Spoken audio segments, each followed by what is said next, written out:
You people never quit, do you? That was the first sentence that hit him. No greeting, no question, just accusation, the kind that carried generations inside it.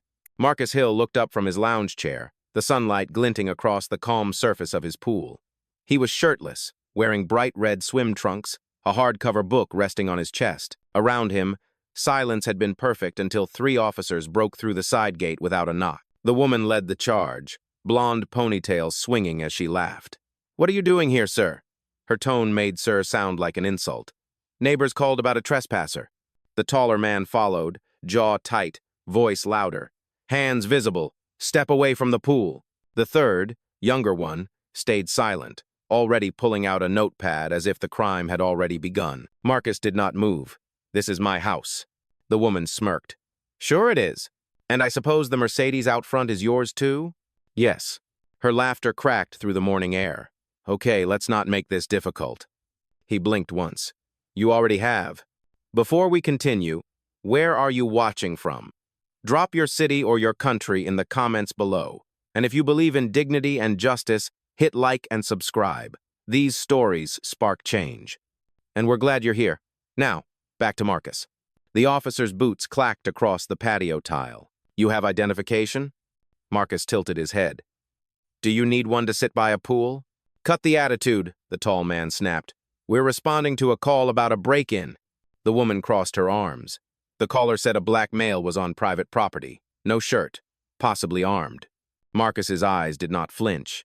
"And what did he say the weapon was? A book?" Her smirk vanished. He sat up slowly, set the book down, and looked them all in the eye.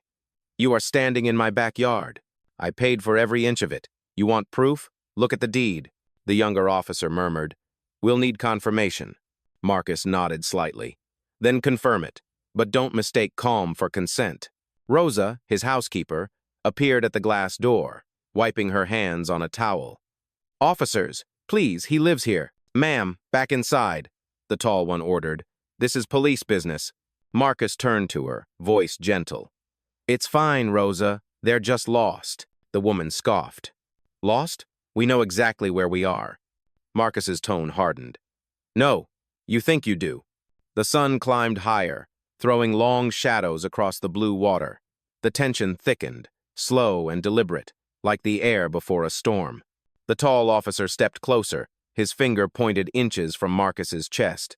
"Let me make this clear. If you do not comply, we will detain you for obstruction." Marcus's jaw tightened.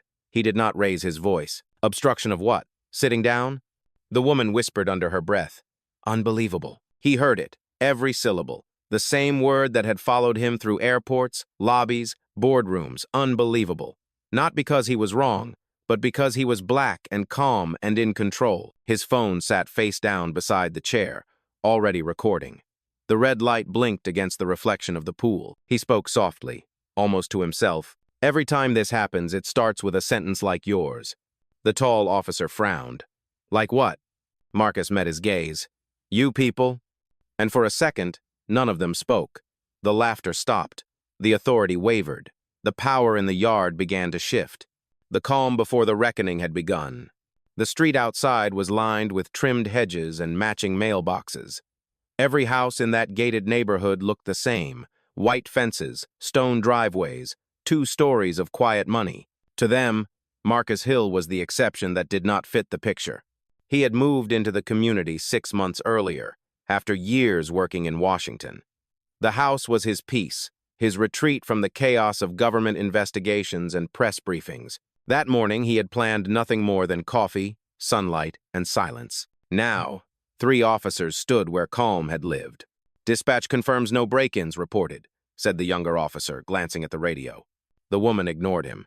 "We still need identification." Marcus leaned forward, elbows on his knees, voice steady. "Do you ask every homeowner here for identification, or just the ones who look like me?" Her face froze. The tall man barked, "Do not play that card, sir. We are just doing our job." "No," Marcus replied. "You are doing your habit." The air turned brittle. Water rippled in the pool, disturbed by nothing but tension. From behind the fence, a neighbor appeared, a man in a golf shirt holding a phone. He was already recording. "Officers," he called out. "He lives there. That is Marcus Hill. I met him at the homeowners' meeting." The woman turned, eyes cold. "Sir, please step back." The man hesitated, then slipped back into his yard. His voice was caught faintly on the recording. "This is going to go bad." Rosa still watched from the kitchen doorway, clutching the edge of the frame. She whispered something in Spanish under her breath, prayer or warning, maybe both. Marcus stood slowly, tall and calm.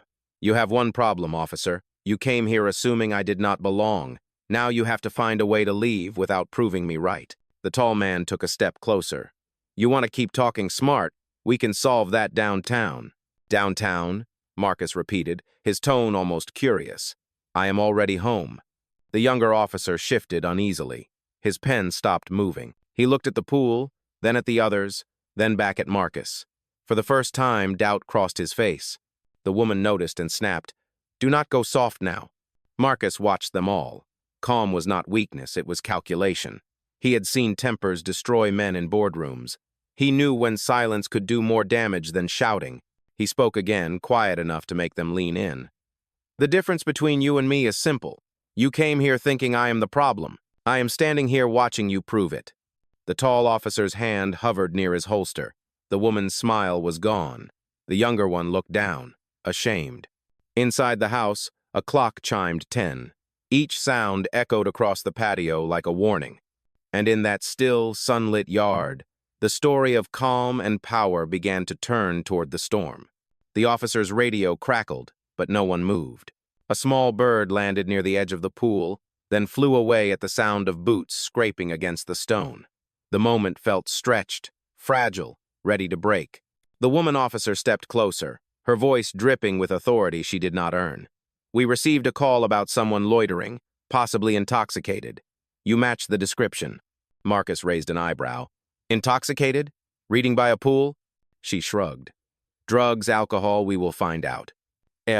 He smiled faintly, not out of amusement but disbelief. "What you will find out," he said, "is that you are in the wrong yard." The tall officer's tone turned harder. "That is enough, sir. This conversation is over." He turned toward the younger officer. "Search the patio, check that bag." Marcus's eyes followed the motion. The bag was his work briefcase, resting under the chair, sealed, private, filled with documents from the federal task force he led. He spoke slowly, each word measured. "You will not touch that." The officer paused, uncertain. "We have the right to inspect."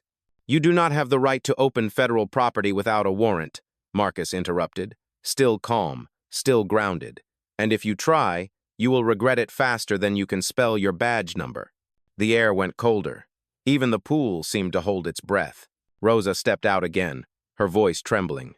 "Please, stop this. He works for the government." The woman officer scoffed. "Sure he does." She gestured toward Marcus's sandals and towel. "He looks like every story I have ever heard about a scammer using fake credentials." Marcus stared at her, eyes steady as stone. "And you sound like every story I have ever heard about an officer who forgot what her badge means." The tall man slammed his notebook shut. "That is it. Put your hands behind your back." He reached forward. Rosa gasped. Marcus did not move. "If you touch me, that will be the last mistake you make in this uniform." Ugh. Something in his tone stopped them. Not volume, not threat, just certainty. The kind of certainty that came from knowing you could end a career with a single phone call. The younger officer hesitated. "Maybe we should verify his statement first." "Quiet," the woman snapped. "He is bluffing." Marcus turned toward her, the sun reflecting off the lenses of his sunglasses. "Then call it bluff or truth. It will cost you the same." "Ugh." The younger officer lowered his pen, unease spreading across his face. The tall one's hand twitched near his belt, then dropped. From the neighboring yard, a second phone began recording. Another voice whispered, "That is him, the tech guy from DC. He really does live there." But the woman ignored it. She leaned in, voice sharp, meant to humiliate. "You think money makes you untouchable?" Marcus looked at her without blinking. "No, character does." Ugh. And that sentence hung between them like a verdict neither of them wanted to hear. The silence that followed was different now. It was not calm anymore. It was charged like the air right before thunder breaks a summer sky. Marcus Hill stood motionless, his eyes locked on the tall officer's trembling hand. No one spoke for several seconds. The younger one, his notepad forgotten, shifted his weight from one foot to the other. He looked at the water, then at Marcus, then at his superior, as if searching for a version of this scene that did not end badly. Marcus finally broke the silence. "If you came here for a criminal," he said softly, "you are about to meet one, but not the one you think." The woman officer tilted her head. "Is that a threat?" "No," Marcus replied. "It is a prediction." Her mouth tightened. "You think you are clever, huh? Maybe you should stop talking before you make things worse for yourself." Marcus smiled, small and deliberate. "The difference is, officer, I do not need to make it worse. You are doing that all by yourself." Rosa, still frozen at the doorway, whispered, "Senor, please, let me call someone." He shook his head once. "Not yet." She stayed there anyway, unable to look away. The woman officer turned toward her sharply. "Ma'am, step inside before I charge you for interference." Marcus's tone cut through the heat. "Do not speak to her like that." The tall officer laughed under his breath. "You really think you are in control here, do you?" Marcus's gaze did not waver. "I know control when I see it. You are losing it." The younger officer spoke up suddenly. "Maybe we should wait for confirmation from dispatch. The system could show the owner's name." The woman officer snapped. "We are not wasting time with that." The tall man turned to Marcus again. "Show us identification or we take you in. Your choice." Marcus reached slowly for the towel on his chair. The officers tensed, hands near their belts. He unfolded the towel, revealing his phone underneath. He tapped the screen once. A red light blinked. "You want identification? You are about to get all of it." "Oh, what is that supposed to mean?" the tall officer asked, his tone suddenly uncertain. Marcus spoke clearly, every syllable deliberate. "It means everything you have said since stepping on my property has been recorded, and that recording is now uploading to a secure federal cloud." The woman officer took a half step back. "Federal?" Marcus' calm deepened, turning colder. "Yes, federal." Behind the fence, the same neighbor whispered, "He said federal." The officers exchanged uneasy glances. The younger one bit his lip, murmuring, "Sir, maybe we should—" "Quiet," the tall man interrupted. "He is bluffing. Stay focused." Marcus walked to the edge of the pool, his reflection steady on the surface. "You called me a trespasser," he said. "You accused me of theft. You threatened to detain me. And all because my skin did not match your picture of who belongs here." The woman officer's voice cracked. "That is not what this is about." Marcus looked up at her, his eyes sharp. "It is exactly what this is about." Then he picked up his phone and pressed one button. "Angela," he said calmly, "initiate verification protocol now." A woman's voice answered through the speaker, clear and professional. "Copy that, Agent Hill.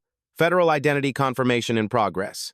The yard went silent again, but this time, it was not Marcus who stood frozen. It was them. The voice coming from the phone speaker was calm, almost clinical. "Verification protocol initiated. Location lock confirmed. Please stand by." The words echoed through the yard like a verdict in slow motion. The three officers froze. The tall man's jaw tightened, but his eyes flickered with something new doubt. The younger one shifted nervously, looking toward the side gate as if escape might suddenly appear there. The woman's hand still hovered near her belt, but her confidence had cracked. Marcus Hill stayed completely still. His tone did not rise. His breathing did not quicken. "You see," he said quietly, "I do not raise my voice. I raise the truth." From behind the fence, the neighbor who had been filming stepped forward again. "Officers," he called out, "you are making a mistake. I told you, that is his house." "Sir, please remain on your property," the woman snapped, but the authority in her voice wavered. Rosa took one cautious step out of the doorway. "Senor Marcus," she whispered, "they do not understand. Maybe show them your badge now." "Not yet," Marcus replied softly. "Let them finish writing their own report first." The younger officer turned toward his superior. "Lieutenant, the system might pull up his record. Maybe we should check the database." The tall man scowled. "We are not taking orders from him." "You should," Marcus answered, calm but cutting. "Because the longer you stand here pretending, the worse this looks on every camera pointed at you." The neighbor's phone lens gleamed through the fence. Another neighbor had joined, recording from across the street. A third voice muttered, "This is unbelievable." The air was thick now, not from heat but from shame. Even the cicadas seemed to have gone silent. The woman officer tried to recover control. "Sir, we can sort this out if you cooperate." "I have cooperated." Marcus said. I have done nothing but sit and listen while you made up a story about who I am. The only difference now is that the story is being told in real time to people who actually matter. Rosa clasped her hands together. Please, everyone, stop this before it goes too far. The younger officer's voice was almost pleading. Lieutenant, she said his name is Marcus Hill. Maybe we should— Enough, the tall man snapped. We do not verify with witnesses. We verify with action. He reached down and grabbed the handle of Marcus's briefcase. Marcus did not move. That is federal property. One more touch and you will be the one in handcuffs. The tall man froze, hand inches from the case. You are bluffing, he said, though his voice had lost all certainty. Marcus's phone speaker crackled again. The same woman's voice came through, stronger this time. Agent Hill, your identity has been authenticated. Would you like me to inform Local Enforcement Command? Every syllable struck like thunder. Marcus looked at the three officers and answered evenly, Yes, they are standing right in front of me. The tall man's face drained of color. The younger officer took a step back. The woman whispered, Oh my God. Behind the fence, the neighbor's voice trembled with awe. He really is federal. And for the first time that morning, the balance of power began to tilt, not with shouting, but with truth made visible. The word federal lingered in the air like smoke. No one dared to speak. Even the tall officer, who had been barking commands minutes ago, could not find his voice. He stood there frozen, one hand still hovering over the handle of Marcus Hill's briefcase, the other tightening into a fist. Federal? The woman repeated, but quieter this time, as if saying the word too loudly might make it real. Marcus turned toward her slowly. You heard it the first time. His tone was calm, but it cut through the humid morning like a blade. Now I suggest you think about the next thing you decide to say. The younger officer swallowed hard. Sir, if that is true, we did not know— Marcus interrupted gently. You did not need to know. You just needed to listen. But that has never been your department's strength. The phone on the table buzzed again. Angela's voice returned, crisp and professional. Agent Hill, Regional Command has been notified. Local Enforcement Liaison will contact your location within 3 minutes. Shall I keep the line open? Yes, Marcus replied. Record everything until further notice. Confirmed, sir, she said. The tall officer tried to reassemble his composure. Look, this can all be explained. We were responding to a call. We did our job. Marcus's expression did not change. Your job is to protect citizens, not profile them. You called me a trespasser in my own yard. You threatened to detain me. You touched property protected by federal law. Tell me, officer, which part of that sounds like your job? Rosa let out a trembling sigh of relief, though her eyes stayed wide. Gracias, Senor Marcus, she murmured. They finally believe you. But Marcus shook his head. Not yet. Belief is easy. Accountability is harder. The woman officer looked away, cheeks red. She whispered to her partner, I told you he looked familiar. Marcus heard it. You have seen my face before, he said, on a press release.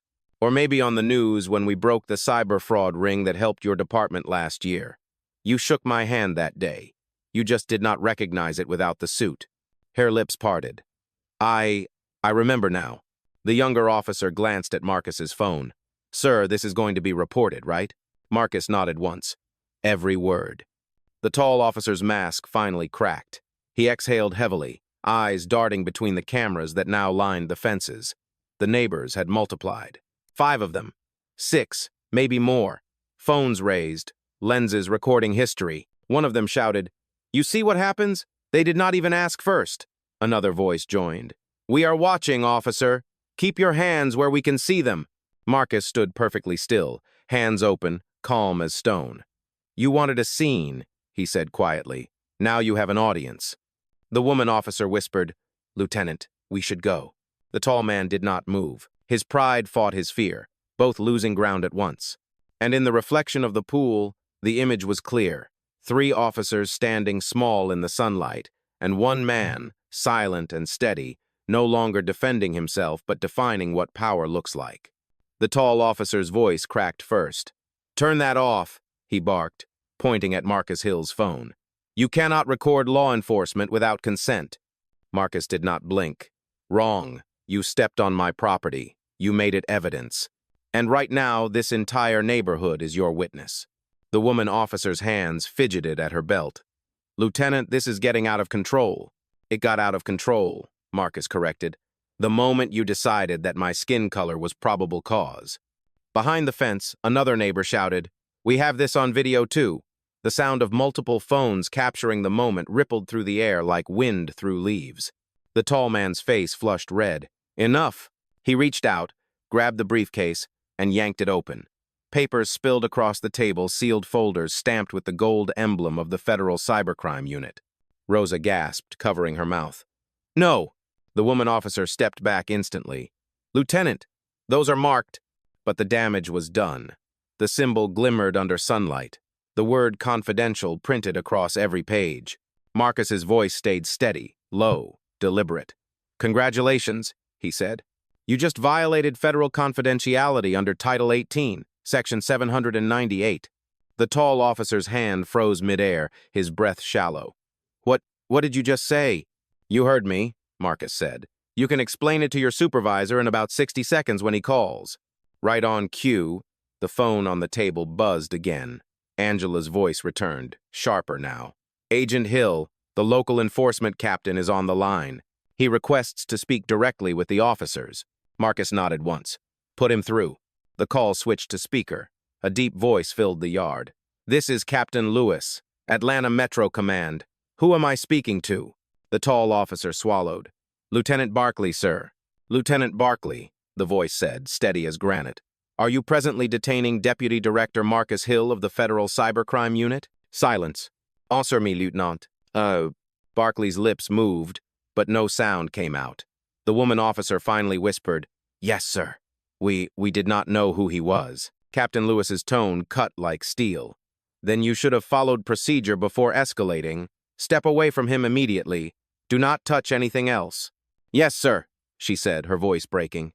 Marcus folded his arms. "You see, that is the difference between a mistake and misconduct. A mistake you can admit. Misconduct you try to hide." Barkley muttered. "You think this makes you untouchable?" Marcus's eyes narrowed slightly. "No, it makes me seen. Something your kind never learned to do without a badge." The word "your kind" landed like a mirror held up to their faces, showing them what they had thrown at him minutes before. The younger officer looked ready to speak, but the captain's voice thundered again through the phone. "Lieutenant Barkley, I will be arriving in 5 minutes. Collect your team, secure your weapons, and wait at your vehicle. Do not say another word to Agent Hill." The call ended. Barkley stepped back, breathing hard, pride collapsing under the weight of the moment.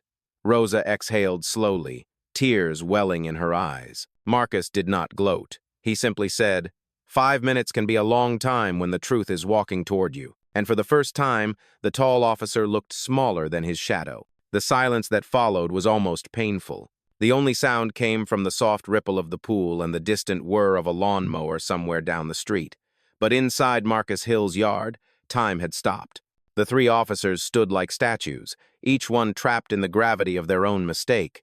Lieutenant Barkley's jaw flexed as he stared at the open briefcase, the gold federal seal staring back at him like an eye that would never close. The woman officer clasped her hands in front of her, as if she could hide them from what they had just done. The younger officer's pen hung limp at his side, the ink bleeding into his palm. Marcus spoke first. His voice was calm, even, but each word struck with precision. "You see, the problem was never the call you received. The problem was the story you decided to believe before you ever stepped onto my property." The woman looked down. We thought someone was trespassing." Marcus nodded slowly. "And you did not think a black man could live in a house like this. You thought wealth looked different. You thought safety had a color. Tell me, officer, how long have you carried that assumption in your uniform pocket?" Her lips trembled. "I did not mean—" "Yes," Marcus interrupted gently. "You did. You all did. You just did not expect to be caught doing it." The younger officer finally spoke, voice shaking. "Sir, we did not want it to go this far." It always goes this far," Marcus said. "The only difference is that today, you met someone who could afford to make it stop." Rosa stepped closer now, her voice soft but firm. "They should apologize, Senor Marcus." Marcus turned his gaze toward her, then back at them. "An apology means nothing if it is born from fear. What I want is recognition. I want you to look around this yard and understand that you walked into the home of a man who earned everything here the hard way, and you tried to take it away in less than 10 minutes. The woman wiped at her eyes. The younger officer bowed his head, but Barkley stood rigid, his pride a wall he could not climb down from. You think this changes anything? He muttered. You think one video makes you a hero? Marcus's tone did not waver. No, it makes me a reminder. From the fence line, a voice called out, "Sir, the captain's car is here." All three officers turned instinctively. The low hum of an approaching engine grew louder until a dark sedan rolled into view and stopped at the curb. Captain Lewis stepped out tall, broad-shouldered, his face carved from years of command. He wore no expression as he approached the gate. Barkley whispered under his breath, "This is not happening." Marcus corrected him quietly. "It already happened. The only question left is how you walk away from it." As Captain Lewis crossed the patio, the air grew heavier. The woman officer straightened her uniform. The younger one avoided eye contact. Barkley tried to square his shoulders, but his hands were shaking. Lewis stopped at the center of the yard, eyes sweeping the scene, the spilled papers, the open briefcase, the trembling officers, and the man who never once raised his voice. He said only one sentence, "I will take it from here." And for the first time since they arrived, Marcus sat back down in his chair not as a suspect, but as the rightful owner of everything in sight. Captain Lewis's presence changed the air itself. Authority had returned, but this time it carried weight, not noise. He removed his cap, placed it neatly under his arm, and looked directly at Marcus Hill. "Deputy Director," he said evenly, "I received confirmation from headquarters. You are indeed who you say you are." Marcus nodded once. "I have never needed to say it twice." Lewis turned toward his officers. "You three have made a grave mistake." His tone was calm but heavy, every word landing like the closing of a courtroom door.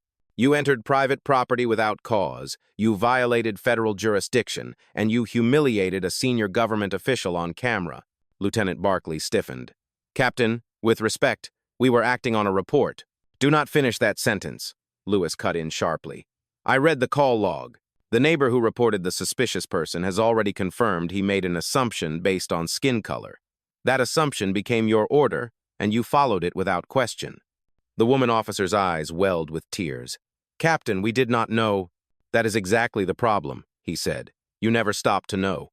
Marcus sat still, silent, watching their faces unravel. "Captain," he said quietly, "I do not need an apology. I need a record." Lewis nodded. "There will be one. Effective immediately, all three of you are placed on administrative leave pending investigation." Barkley's face flushed with disbelief. "You cannot do that on the spot." Lewis stepped forward, his voice like thunder wrapped in control. "I just did. Hand over your badges." The command hit harder than a shout. The woman's fingers trembled as she unclipped her badge. The younger officer followed, shame clouding his eyes. Barkley hesitated for several seconds before ripping his badge off his vest and throwing it onto the table.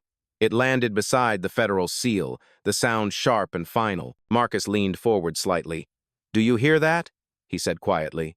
"That is the sound of accountability. It does not come often, but when it does, it leaves a mark." Lewis glanced at him, a flicker of respect passing in his eyes. "Deputy Director Hill, I will personally handle the reports. The department will issue an official apology. You have my word." Marcus's expression softened, but only slightly. "Your word matters, Captain. Make sure it reaches those who never get to sit in a chair like this." Behind them, the small crowd of neighbors had grown silent. Phones were still raised, but no one spoke.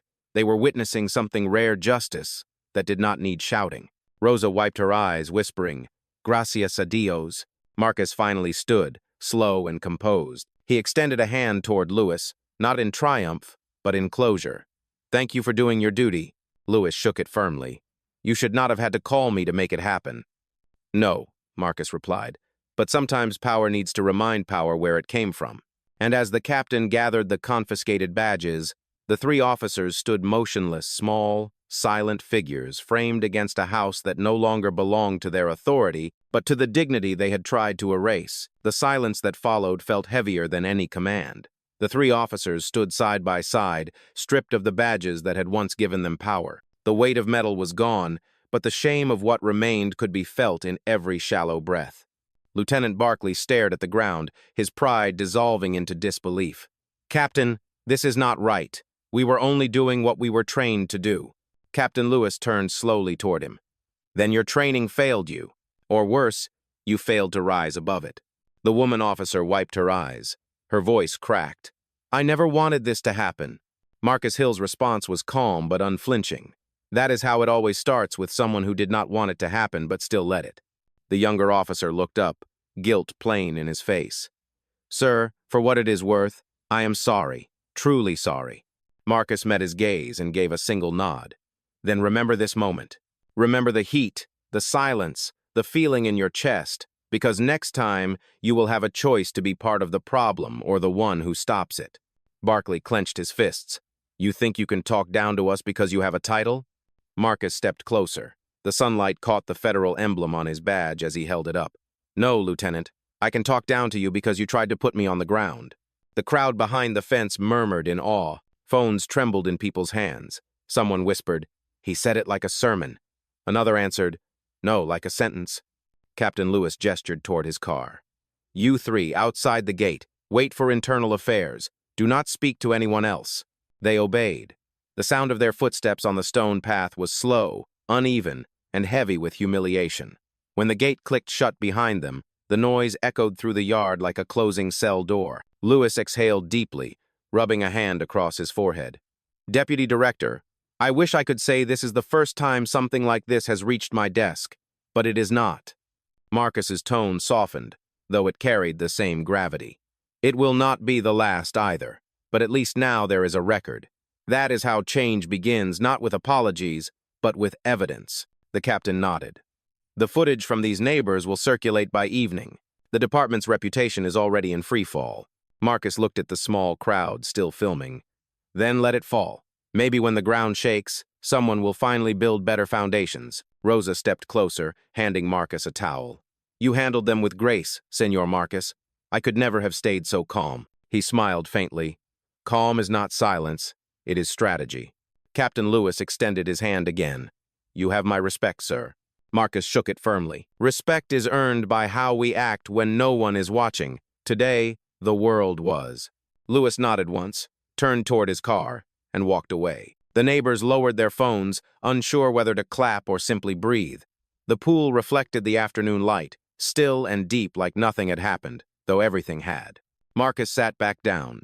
The same chair, the same sunlight, the same house, but a world that finally looked a little different. The officers waited outside the gate, lined up under the burning afternoon Sunday. Their uniforms no longer looked like symbols of power, only reminders of what power becomes when it forgets its purpose. Captain Lewis stood beside his car, speaking quietly into the radio. His words were clear. "Internal Affairs, this is Captain Lewis. I am confirming suspension of Lieutenant Barkley, Officer Daniels, and Officer Reed for misconduct, unauthorized search, and violation of federal procedure, effective immediately." The statement carried across the yard. Everyone heard it, the neighbors, the cameras, even the breeze. Marcus Hill walked to the edge of his property, hands in his pockets, calm as ever. "Captain," he said, "make sure the report includes one more charge." Lewis looked up. "Which one?" "Racial profiling. It was not a mistake, it was a pattern." The captain held his gaze for a long moment, then nodded. "It will be written exactly as it happened."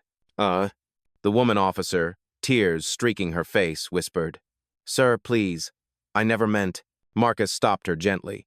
"You meant it enough to act on it." Her voice broke. "Will we lose our jobs?" He answered, steady and precise. "You already lost what mattered most, credibility." The crowd murmured in agreement. The truth had shifted from accusation to evidence, and now to consequence. Rosa whispered, "Justice, finally." Marcus turned back toward his pool, the water still shining beneath the Sunday. "No," he said quietly. "Not justice yet, just the beginning of it." And with that, he walked away, leaving behind 3 officers, a crowd of witnesses, and a silence that would follow them far longer than punishment ever could. The sun had begun to fall, turning the water gold. The crowd that once gathered with phones now stood quietly, their devices lowered, their eyes reflecting something closer to respect than curiosity. The chaos had ended, but the message remained carved into the air like a mark that could not be erased. Marcus Hill sat once more in his chair, the same position where everything began. The pool was still. The papers that had been scattered were now neatly stacked beside him, sealed again with the federal emblem that had changed the course of the morning. Rosa stood at the doorway, watching him with a mix of relief and pride. She said softly, "You could have yelled, you could have fought." Marcus looked at the horizon. "If I had yelled, I would have become the story they wanted. But silence forces them to hear the truth for themselves." He leaned forward, resting his hands on his knees. "They called me a trespasser in a place I built. They called me suspicious in a world I helped secure. But they forgot one thing: dignity does not need permission."